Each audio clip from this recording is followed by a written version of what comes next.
Good morning, ladies and gentlemen. Let's talk about friction. So, what is friction? Right, when we think about friction, we think about rubbing hands together.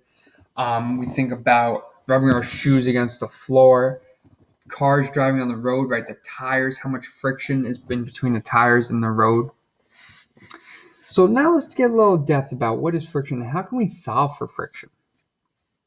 Well, we have the frictional force. The frictional force is the force that opposes motion. It opposes motion. What does that mean? That means it goes against motion.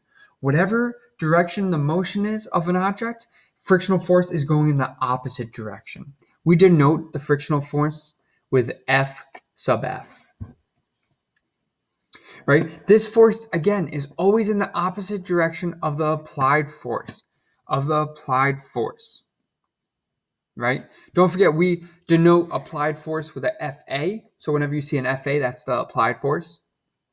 The frictional force always goes against the applied force or motion, right? If we look at this little picture here, I am pushing this crate to the right, so I have an applied force to the right. Our frictional force must be going to the left.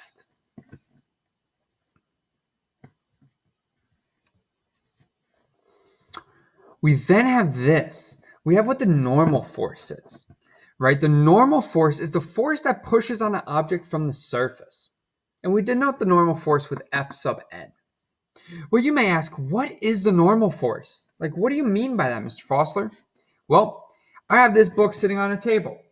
We know we have the force due to gravity pulling down, right? Don't forget force due to gravity, or it could also be said as weight is what pulls us down, right? And don't forget, we have an equation we learned for that.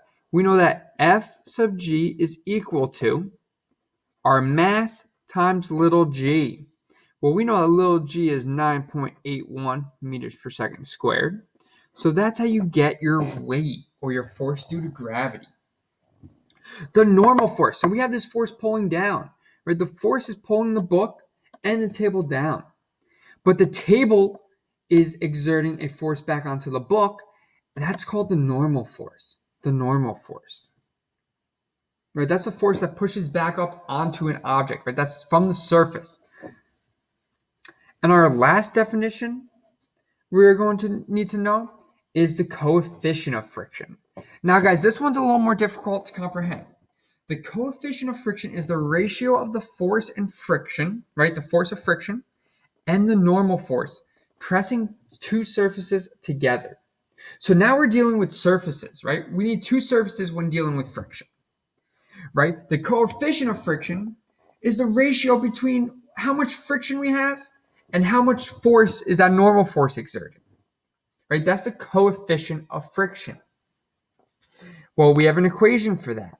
We have the equation for the coefficient of friction is mu, right? This is a u, what we call mu, it's a Greek letter, is equal to Ff over Fn, our frictional force divided by our normal force. That gives us our coefficient of friction, right? Think about coefficient of friction of, is our object slippery or is it sticky? Is there a lot of friction or not a lot of friction? Make note, if you have a low number mu, it's a very slippery surface. There's less friction. If you have a high mu, it's a stickier surface, right? So there's a greater amount of friction. That's our equation for mu, right? Our coefficient of friction. Now, as you guys already may have heard of, there is two types of friction we're going to deal with. Type 1 is static friction.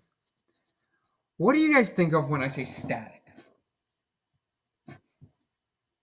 You should think of something that's not moving, right? It's static, it's still, it's not moving.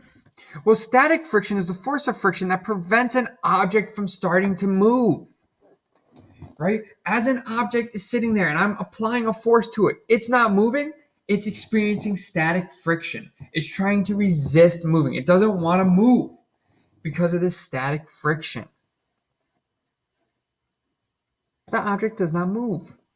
If the object does not move, This means that the applied force is equal to the frictional force. Our object's not going to move, so the applied force is equal to the frictional force. Fa is equal to Ff. If Fa is equal to Ff, our object is at rest. Our object's not moving. All right, so again, we have our applied force is equal to our frictional force, so our object stays at rest. And our velocity of that object is going to be 0 meters per second, right? That's what happens if our object does not move. Now, guys, we see a max static friction as soon as our object starts to move.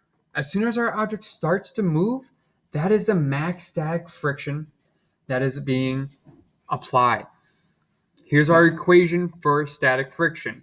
F sub F is equal to mu sub s, our static coefficient of friction, times our normal force. And our last, right, our type 2, we have our static friction, which is not moving. Now we have our kinetic friction. This is our moving friction. This is the force of friction that opposes motion of a moving object now. Now we're talking about a moving object. Our kinetic friction is a lot less than our static friction. It takes more force to get an object moving than while an object is moving, right? It's harder to overcome static friction than it is kinetic friction, right? Static friction is greater than the kinetic friction. And our equation for kinetic friction is F sub F is equal to U sub K, our coefficient of friction for kinetic, times our normal force. So, ladies and gentlemen, these are our two types of friction.